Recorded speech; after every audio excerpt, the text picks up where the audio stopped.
HD सच्ची कहानियों पर आप सभी का स्वागत है। दुनिया में हर तरह के लोग हैं, अपने भी हैं तो वो भी दुश्मन से कम नहीं।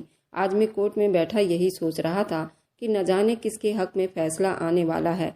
हाँ, मैंने अपना जुर्म खुद ही कबूल कर लिया था कि मैंने एक बच्ची को अगवा किया है और उसे लेकर मीलों दूर आ गया था। पहले तो उस लड़की को अस्पताल में एडमिट करवाया था क्योंकि उसकी दिमागी हालत ठीक नहीं थी। उसको पूरे 1 हफ्ते के बाद होश आया था। अब तो मेरा खुशी का ठिकाना नहीं था। अब वह लड़की मुझे पहचानने लगी थी और मैं उसके लिए दुनिया जहां की हर वह खुशी देना चाहता था जिसकी वह हकदार थी। हाँ, मैंने बहुत बड़ा जुर्म किया था। मैंने एक बच्ची को अगवा किया था, लेकिन इसके पीछे भी तो बहुत बड़ी कहानी थी। मैं तो पढ़ा लिखा एक धार्मिक इंसान था। मैं 5 वक्त का नमाज पढ़ा करता था और जॉब भी किया करता था। मेरे पास कोई खानदानी प्रॉपर्टी नहीं थी। मैं और मेरी बीवी घर परिवार में अकेले ही थे। ये कदम बहुत मजबूरी में उठाना पड़ा था, इसलिए मैं पूरे हफ्ते तड़प कर रह गया था। तब मुझे मौका मिला तो मैंने उस लड़की को अगवा कर सीधे दिल्ली के लिए निकल आया था और मैं पिछले 3-4 महीनों से कोर्ट के चक्कर काट रहा हूँ। आज कोर्ट का फाइनल डिसीजन आने वाला है। अब सुनिए मेरी पूरी कहानी। सहरी का वक्त खत्म होने में अभी 10 मिनट बाकी थे। मैं बाहर होटल से पेट भर के सहरी करके मस्जिद के तरफ चल पड़ा था। मेरे कदम अभी मस्जिद में दाखिल हुए थे कि एक बार फिर सिसकियों की आवाज़ ने मुझे चौंका कर रख दिया था। मस्जिद के एक कोने में एक 11 साल की बच्ची बैठी हुई नजर आई। उसने अपना सर घुटनों में दबा रखा था और वह बहुत रो रही थी। उसे देखकर मेरे रोंगटे खड़े हो गए। आखिर ये मासूम बच्ची कौन थी जो इस वक्त यहाँ बैठकर इस तरह रो रही थी? लड़की के जात को इस अंधेरे में किसने घर से निकलने की इजाज़त दी थी? मेरा दिल धड़का था। मैं उसके करीब चलता हुआ आया, जिसके कपड़े फटे पुराने थे और बाल बिखरे हुए थे और सिसक सिसक कर रो रही थी और रोते हुए न जाने क्या बातें कर रही थी। उसे देखकर मेरे दिल में दर्द की टीसे उठने लगे थे। मैं बेधड़क एक ठंडी आंख भर कर और मैं उस बच्ची की तरफ मुड़कर उसकी आवाज़ को सुनने लगा जो रो रो कर कह रही थी, अल्लाह पाक, मेरी माँ को मेरे पास वापस भेज दो। उन्हें बोलो वो ज़मीन से बाहर निकल आए। मुझे उनकी बहुत याद आती है। वह जब होती थी तो बहुत प्यार करती थी। मुझे कभी भी नहीं मारती थी। मेरी पसंद का खाना बना दिया करती थी। मगर नई वाली माँ मुझे बिल्कुल भी प्यार नहीं करती। वह हर बात पर मुझे मारने लगती हैं। अल्लाह पाक, आप मेरी पुरानी माँ वापस कर दो। आप तो रमज़ान के महीनों में अपने बंदों की बहुत सुनते हैं। वह बच्ची फूट फूट कर रोते हुए ऐसे शब्द बोल रही थी। वह अपने मासूमियत वाले शब्दों से रोते हुए वह सब कुछ कह रही थी। उसकी मासूमियत वाले शब्दों में छुपा हुआ दर्द सुनकर मेरे हलक में कांटे चुभने लगे। सहरी का वक्त खत्म हो चुका था और फजर का नमाज का वक्त हो चुका था। मैंने जल्दी से अपना दिमाग झटका और मस्जिद में फजर का अजान देने लगा। न जाने क्यों, मगर आज जब मैं अजान दे रहा था तो बार बार मेरी आंखों में आंसू उतर रहे थे। बार बार शब्द में लड़खड़ाहट था। दिल में एक ही दुआ थी कि ए खुदा, इस मासूम बच्ची के दुख तकलीफ को ख़त्म कर दे। अगर हो सके तो उसके हिस्से का गम मुझे दे दे, मगर उसे हर तकलीफ से बचा ले। मैं अजान देकर जब वापस मुड़ा तो मेरी आंखों से आंसू बह रहे थे। मैं हिचकी बांधे वहीं बैठकर रोने लगा। दिल में उस बच्ची का दर्द मुझे इस तरह महसूस हो रहा था, मैं बता नहीं सकता। शायद इसलिए कि मेरी अपनी कोई औलाद नहीं थी।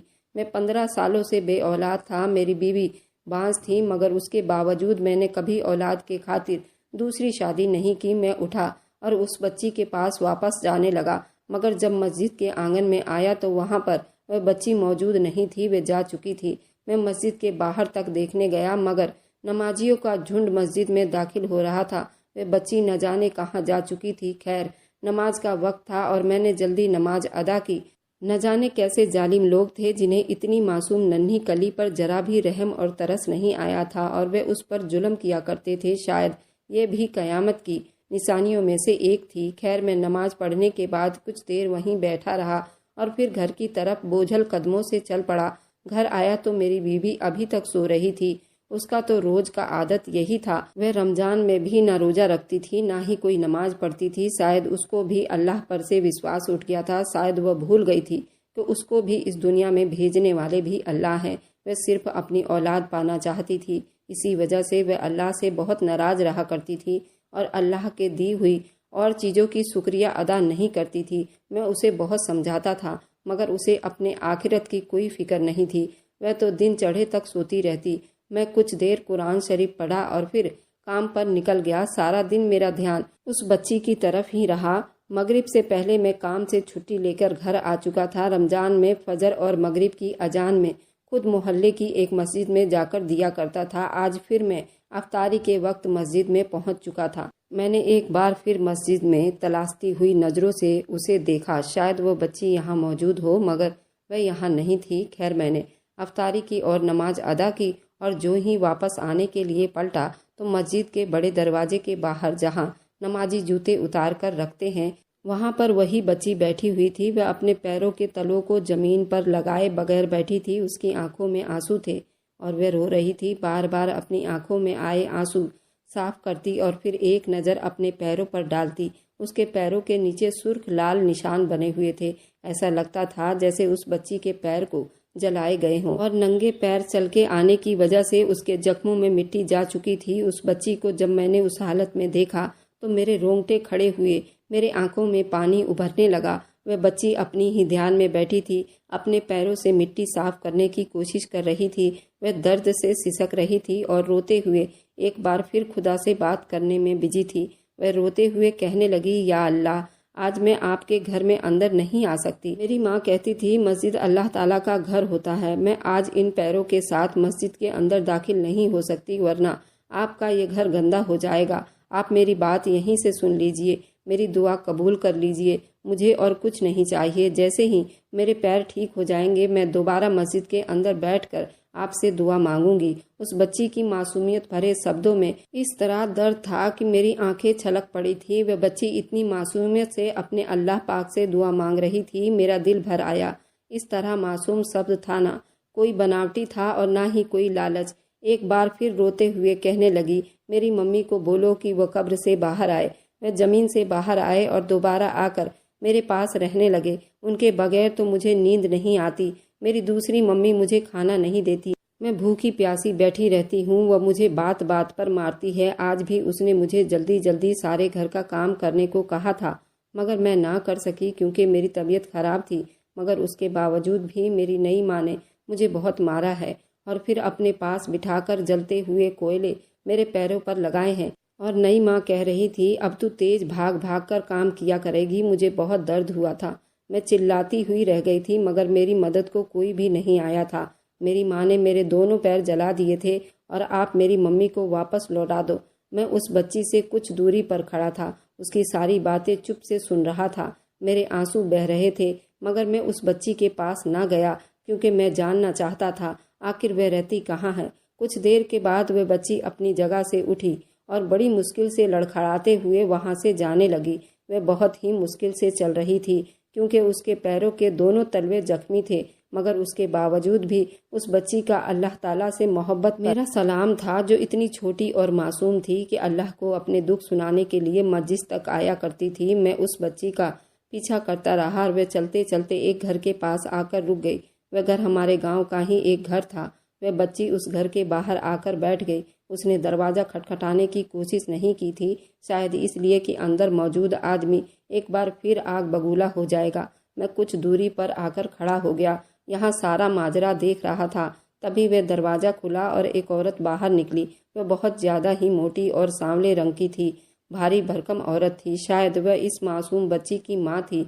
उसने जैसे ही उस बच्ची को घर के बाहर देखा तो वह तेवर चढ़ाए हुए उसे देखने लगी और फिर कमर पर हाथ रखकर बोली, तू कहाँ मर गई थी? क्या तुझे पता नहीं है कि घर के काम भी करने हैं? रोजाना न जाने कहाँ निकल जाती है। तेरे बाप को आने दे, तेरी शिकायत करती हूँ। उस लड़की ने जब ये सुना तो वह कांप कर रह गई थी और रोते हुए कहने लगी, मैं तो मस्जिद के बाहर गई थी। मैं तो रोज अल्लाह ताला से बात करने जाती हूँ। उस औरत ने उसकी बात का कोई जवाब नहीं दिया और उसको बालों से घसीट कर अंदर ले गई। और अब दरवाजा बंद हो चुका था। कुछ देर के बाद अंदर चीखने चिल्लाने की आवाज आने लगी। वह औरत उस बच्ची के मुंह पर थप्पड़ी थप्पड़ मारे जा रही थी। वह उसको ऊंची आवाज निकालने से भी सख्ती से मना कर रही थी। मैं कितनी देर दरवाजे के कान लगाए ये सब सुन रहा था। मुझे अब उस पर बीते हुए हर जुल्म की जानकारी हो चुकी थी। मैं खुद गवाह था। कुछ देर के बाद बच्ची की रोने की आवाज आना बंद हो गई। तब मैं जल्दी से अपने घर की तरफ चला गया। आज मुझे घर आने में काफ़ी देर हो चुकी थी। जब बीबी ने वजह पूछी तो मैंने फ़िलहाल अपनी बीबी को कुछ भी नहीं बताया और बात को टालकर सोने के लिए लेट गया। मेरी आंखों से नींद तो कोसों दूर थी। मुझे बस अगली सुबह का इंतजार था। मुझे जो कुछ करना था मैं सोच चुका था। मैं जल्दी से सुबह उठा और सहरी की और मस्जिद की तरफ जाने लगा था ताकि वे बच्ची वहाँ आ जाएगी तो मैं उससे बात कर सकूं। मैं जो ही मस्जिद में दाखिल हुआ तो मस्जिद में उस वक्त कोई भी नमाजी नहीं आया था। अजान होने में अभी आधा घंटा बाकी था। मैं जब मस्जिद में दाखिल हुआ और बाएं दाएं नजरें दौड़ाई तो वह मस्जिद के एक कोने में मुझे नजर आई तो वहीं फर्श पर लेटे हुए सो रही थी। शायद वह बच्ची सारी रात यहीं मौजूद थी, क्योंकि रमजान के महीने में हमारी मस्जिद रात को भी खुला करती थी। अक्सर लोग यहाँ इबादत करने आते थे। मैं उस बच्ची के करीब आया। वह सुकून से सो रही थी। उसके चेहरे पर नील पड़े हुए थे, जैसे कोई उसे बहुत तेज मारा हो। उसके बाल बिखरे हुए थे, बिल्कुल ऐसे जैसे माँ के मर जाने के बाद बच्चों का ख्याल रखने वाला कोई नहीं होता। उसके कपड़े भी बिल्कुल घिसे और फटे पुराने थे और जगह जगह से फटे हुए थे। शायद उस बच्ची ने अपना जिस्म छुपाने के लिए खुद ही धागे की मदद से पैबंद लगाने की कोशिश की थी, क्योंकि वह बहुत बड़े लग रहे थे। यूं लगता था जैसे वह बच्ची कितनी देर अपने अल्लाह पाक से बातें करते करते यूं ही लेटकर सो चुकी थी, जैसे एक बच्चा अपनी माँ के गोद में सुकून महसूस करके सो जाया करता है। मैंने अल्लाह ताला से दुआ कर रहा था कि उस जैसे कितने ही लाखों बच्चे होंगे, अल्लाह उन सब पर अपना करम फरमाए। ये शब्द कहते हुए मेरी आंखों से आंसू और मेरे होंठ कांप रहे थे। अचानक उसी वक्त वह बच्ची उठकर बैठ गई। जब उसने अपने से कुछ दूरी पर मुझे देखा तो वो फौरन कांप कर अपनी आंखें मसलते हुए मुझसे दूर हो गई। मैंने उस बच्ची को यकीन दिलवाया कि मैं उसका भला चाहता हूँ, उसकी ज़िंदगी के बारे में सुनना चाहता हूँ। आखिर वह रोज़ यहाँ क्यों आ जाती है? वह औरत आखिर कौन है जो उसे मार पीट रही थी? उसने जब मेरा ये शब्द सुना तो वह जल्दी से नॉर्मल हो गई। उसके आंखों से आंसू बहने लगे और रोते हुए कहने लगी, कुछ महीने पहले मेरी मम्मी की मौत हो गई थी। मेरे पापा तो यही चाहते थे कि मम्मी की मौत हो जाए। उनकी मौत हो गई तो पापा ने अपनी पसंद की औरत से शादी करके उसे घर ले आए। पापा को मुझ में कोई दिलचस्पी नहीं थी। नई मम्मी ने आते ही मुझ पर जुल्म करना शुरू कर दिया।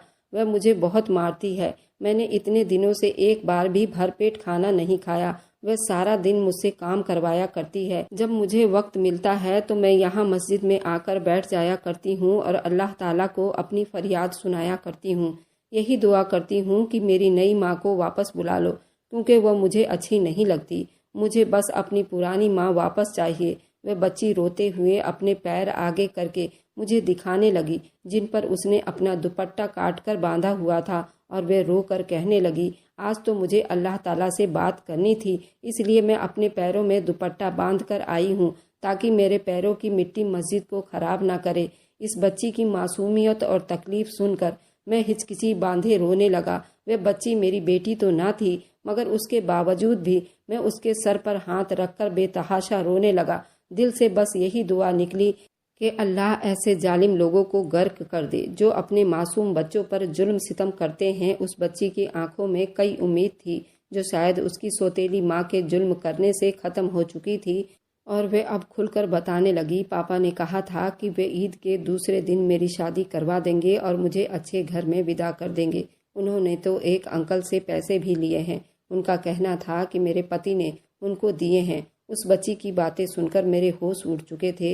वह इंसान इस तरह जालिम भी हो सकता था।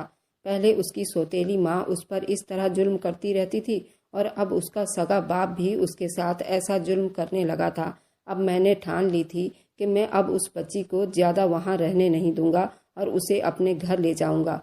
उसको अपनी बेटी बनाकर रखूंगा, इतनी मोहब्बत दूंगा जैसा वे सोचा करती थी। मैंने उस बच्ची को कहा कि तुम मेरे साथ मेरे घर चलो, मैं उसे बाप बनकर प्यार दूंगा और मेरी बीवी उसे माँ जैसी मोहब्बत देगी। उस लड़की के चेहरे पर एकदम से चुप्पी छा गई। वह मुझे देखने लगी और बोली, मैं ऐसा कभी नहीं करूंगी। मेरे पापा मुझे जान से मार देंगे। मैं अपने अल्लाह से पुरानी माँ मांग रही हूँ। वह आ गई तो सब कुछ ठीक हो जाएगा। मैंने उसे समझाते हुए कहा कि बेटी, जो इंसान इस दुनिया से एक दफ़ा चला जाए और मिट्टी के नीचे दफन हो जाए, कभी भी दोबारा वापस नहीं आता। देखो, तुम अपने अल्लाह पाक से दुआ किया करती थी तो अल्लाह पाक ने मुझे तुम्हारी मदद के लिए भेज दिया है। अब तुम उसे अल्लाह की रजा समझो और मेरे साथ मेरे घर चलो। मगर वह बच्ची चुप हो गई और वहां से उठकर घर की तरफ जाने लगी। शायद उसे मुझ पर भरोसा नहीं था। मैंने उस बच्ची पर फिलहाल ज्यादा दबाव डालना अच्छा नहीं समझा और मैंने फजर की नमाज अदा करने के बाद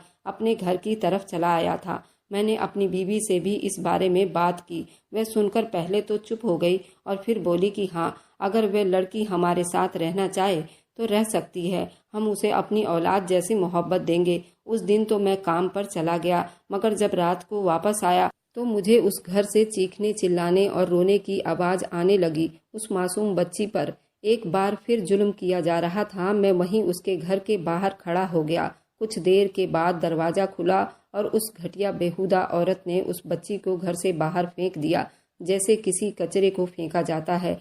इस तरह वह बच्ची मुंह के बल जमीन पर गिर गई थी। उसका चेहरा जख्मी हो गया था, उसके होठों से खून आने लगा था। वह बहुत रो रही थी। मैं आगे बढ़ा और उस बच्ची को अपने गोद में उठा लिया। वह बच्ची बेहोशी की हालत में थी। उसे कुछ भी समझ नहीं आ रही थी कि वह कहाँ जा रही है और उसके साथ कौन है। बस खुदा का नाम लिए जा रही थी। मैं उसे वहां से उठाकर अपने घर ले आया और अपनी बीवी को सौंप दिया। बीवी ने जब उसकी हालत देखी तो उसकी आंखों से आंसू बहने लग गए थे। वह बच्ची अभी तक यूं ही बेहोशी के हालत में थी और बुखार से तप रही थी। मैं और मेरी बीवी ने फैसला कर लिया था, अब हम यहाँ नहीं रहेंगे, बल्कि अब शहर चले जाएंगे। उसी रात हमने उस बच्ची को अपने साथ लिया और अपना सारा सामान इकट्ठा किया। रातों रात दिल्ली की तरफ रवाना हो गए। 2 दिन में ही हमने एक अच्छा सा मकान देखकर उसमें रहने लगे, क्योंकि पहले ही मैं दिल्ली में गाजियाबाद के पास काम करता था और यहाँ से काम करके मैं मेरठ जाता था। अगली सुबह जब बच्ची को होश आया, वह हैरान थी। वह डर से कभी मुझे देखती तो कभी मेरी बीवी को देखती और रोने लगती कि मुझे घर छोड़कर आ जाओ, ना तो मेरे माँ बाप मुझे मारेंगे। इतनी सुबह हो चुकी है, मुझे तो उनके घर के सारे काम करने थे। मैंने और मेरी बीवी ने उस बच्ची को समझाया कि वह उस हैवान औरत के चुंगल से निकल चुकी है। अब वह हमारी बेटी है और हमारे साथ रहेगी। मेरी बीवी उसे बहुत प्यार करती थी और अपनी औलाद जैसा समझती थी। मैं भी उसे बाप जैसा मोहब्बत देने लगा। 1 हफ्ते के अंदर ही अंदर वह हमारे साथ खुश रहने लगी। 1 हफ्ते में ही मैंने उस बच्ची के चेहरे पर डर को हटाकर खुशियां भर दी। मैं वहाँ कंपनी में तो पहले ही जॉब किया करता था और ईद आने से पहले मैंने उस बच्ची को खूब शॉपिंग करवाई। उसकी पसंद के सूट लिए, उसकी मन पसंद के चीजें लेकर दी। चांद रात ऐसे ही गुजर गया। हमारी जिंदगी तो जैसे खुशियों से भर चुकी थी। वह बच्ची इस दुनिया की तरफ लौट आए थी। उसकी अल्लाह ताला से मोहब्बत देखकर मेरी बीवी का दिल भी इबादत की तरफ आने लगा था। वह दोनों बिल्कुल माँ बेटी जैसी लग रही थी। वह बच्ची मेरे लिए बहुत खुशकिस्मत साबित हुई थी। एक दिन दरवाजे पर किसी की आने की आहट हुई तो बाहर से किसी फकीर की आवाज आई। मेरी बेटी ने जब उसे 10 का नोट निकाल कर दिया और मैं उसे मुस्कुराकर जाने को कहा था, मगर वह जो ही दरवाजा खोलकर खड़ी हुई, उसकी चीख की आवाज आई। मैं बौखलाकर बाहर आया। मेरी बीवी जो पड़ोस के यहाँ गई हुई थी, वह भी उस आदमी के साथ खड़ी थी और मेरी बीवी के बाल उसके चंगुल में थे। वह मेरी बीवी को बालों से पकड़े हुए अब मेरी बेटी की तरफ बढ़ रहा था। बोला, मैं तुम पर केस करूंगा कि तुम मेरी बेटी को अगवा करके लाए हो। शोर शराबा सुनकर वहां मौजूद सभी लोग इकट्ठे हो चुके थे। मैंने अपनी बेटी को छुड़वाया तो उसने मेरी बेटी को पकड़ा और हकीकत में वह उस बच्ची का असली बाप था जो उसे ढूंढते ढूंढते यहाँ तक आ गया था। मेरी बेटी जो बिल्कुल किसी फूल की तरह खिली हुई थी, अपने असली बाप को देखकर उसका रंग बिल्कुल पीला पड़ चुका था। वह फिर मुझे दिमागी मरीज जैसे लगने लगी थी। वह रोने लगी थी। मैंने उस आदमी से अपनी बेटी को छुड़वाया और उसे थप्पड़ मारकर बोला कि केस तो तुम जैसे हैवान पर बनेगा जो अपने बच्चों पर इस तरह जुल्म करते हैं। मैंने जल्दी पुलिस को कॉल की और सारी हकीकत उनको बता दिया।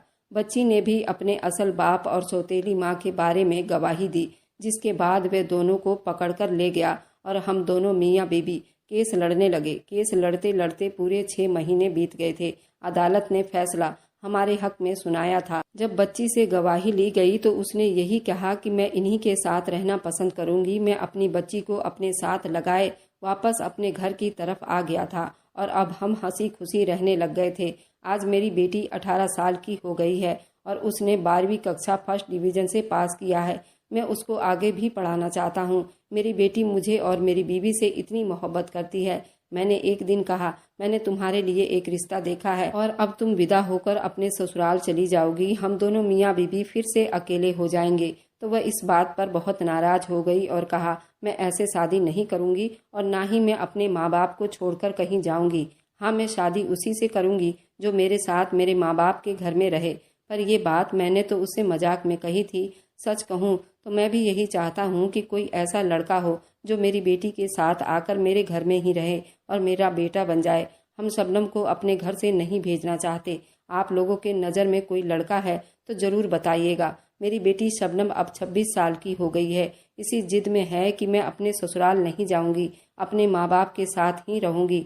हाँ, जो लड़का राजी हो जाए कि वह मेरे साथ मेरे ही माँ बाप के घर में रहे तो मैं शादी कर सकती हूँ, वरना मैं पूरी जिंदगी कुंवारी रह लूंगी। पर मैं आप लोगों को छोड़कर कहीं नहीं जाऊंगी।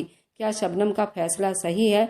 वैसे चाहता तो मैं भी यही हूँ। आप लोग कमेंट में ज़रूर बताइएगा। अगर आपको आज की कहानी पसंद आई है तो वीडियो को ज़रूर लाइक कीजिएगा और अपने दोस्तों के साथ शेयर भी कीजिएगा। और हाँ, अगर आपने अभी तक हमारे चैनल को सब्सक्राइब नहीं किया है तो ज़रूर सब्सक्राइब कर लें। मिलते हैं हम अपनी कल की एक नई दिलचस्प कहानी के साथ। मुझ पर सदा अपना प्यार और स्नेह बनाए रखें। सभी को मेरा प्यार भरा नमस्कार दोस्तों।